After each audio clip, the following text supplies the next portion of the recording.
కేంద్రంలోని బీజేపీ ప్రభుత్వం రాజ్యాంగానికి ముప్పు తెచ్చే విధంగా వ్యవహరిస్తుందన్నారు ఎంపీ గడ్డం వంశీకృష్ణ. డీలిమిటేషన్తో దక్షిణాదిలో ఎంపీ సీట్లు తగ్గించే ప్రయత్నం చేస్తున్నారన్నారు ఎమ్మెల్యే వివేక్. పెద్దపల్లి, మంచిర్యాల జిల్లాలో పర్యటించారు నేతలు. ప్రజా సమస్యల పరిష్కారం, నియోజకవర్గ అభివృద్ధే తమ లక్ష్యమని చెప్పారు.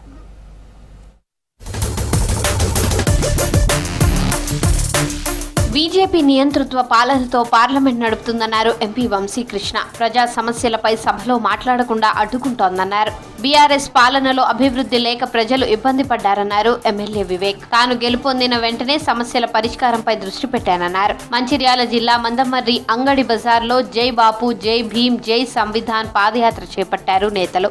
బీజేపీ రాజ్యాంగ వ్యతిరేక విధానాలను ప్రజల్లోకి తీసుకెళ్లేందుకు కాంగ్రెస్ ఈ యాత్ర చేపట్టిందని చెప్పారు.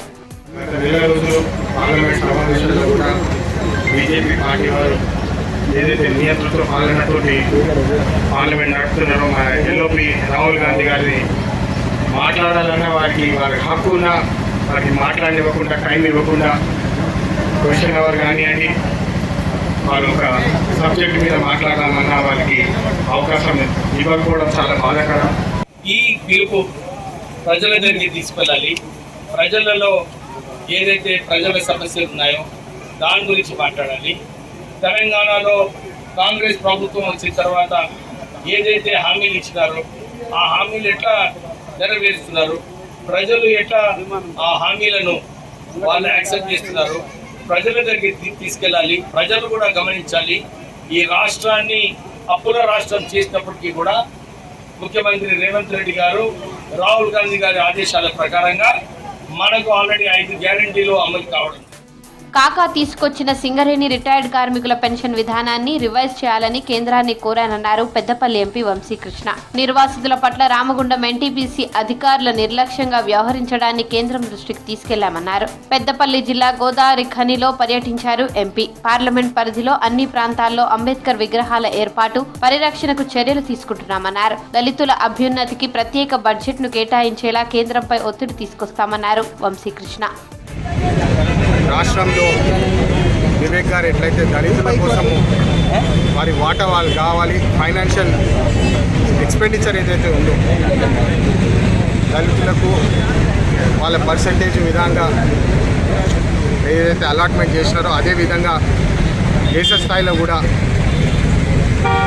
18%, 20% బడ్జెట్లో కేటాయించాలని చెప్పి నేను ఈ పార్లమెంట్ బిల్లు మీద కూడా మాట్లాడడం జరిగింది. ఏదైతే జనాభా ఉన్నదో కేవలము 3%, 2 కలిపితే 3% కేటాయించడం జరిగింది. దాని వ్యతిరేకంగా నేను వాయిస్ ఇవ్వడం జరిగింది.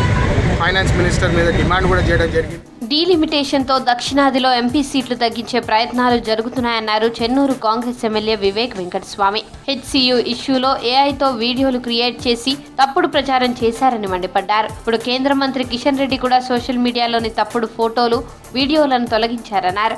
మంచిర్యాల జిల్లా మందమర్రి మండలం అమరావతిలో జై బాపు, జై భీమ్, జై సంవిధాన్ ర్యాలీలో పాల్గొన్నారు ఎమ్మెల్యే. క్యాతనపల్లి తాము పూర్తి చేస్తే బీఆర్ఎస్ వాళ్లు చేశామని చెప్పుకోవడం సిగ్గుచేటని విమర్శించారు. హైదరాబాద్ సెంట్రల్ యూనివర్సిటీలో కూడా ఏదైతే పిక్చర్లు ఉన్నాయో ఈ ఏఐ జనరేటర్ చేసి అన్ని తప్పుడు ప్రచారాలు సోషల్ మీడియాలో చేస్తున్నారు. అవునా కదా? కిషన్ రెడ్డియే దీన్ని డిలీట్ చేసిండు ఆయన అకౌంట్కి వెళ్ళి. ఎందుకంటే ఆయన యూనియన్ మినిస్టర్ కదా. ఆయన యూనియన్ మినిస్టరే ఫేక్ న్యూస్ పెడితే మంచిగా ఉండదని చెప్పి ఆయననే చేశారు. అంటే టీఆర్ఎస్ వాళ్ళు ఏదైతే పైసలు ఖర్చు పెడుతున్నారో సోషల్ మీడియాలో రాష్ట్ర ప్రభుత్వం వ్యతిరేకంగా చేయడానికి దుష్ప్రచారం చేస్తూ ఉన్నారు. బీజేపీ, బీఆర్ఎస్ ప్రజా వ్యతిరేక విధానాలపై ప్రతి ఒక్కరికి అవగాహన అవసరమన్నారు నేతలు. రాజ్యాంగాన్ని కాపాడుకునే బాధ్యత ప్రతి ఒక్కరిపై ఉందన్నారు. కేంద్ర ప్రభుత్వ నియంతృత్వాన్ని ఎండగట్టాలని పిలుపునిచ్చారు.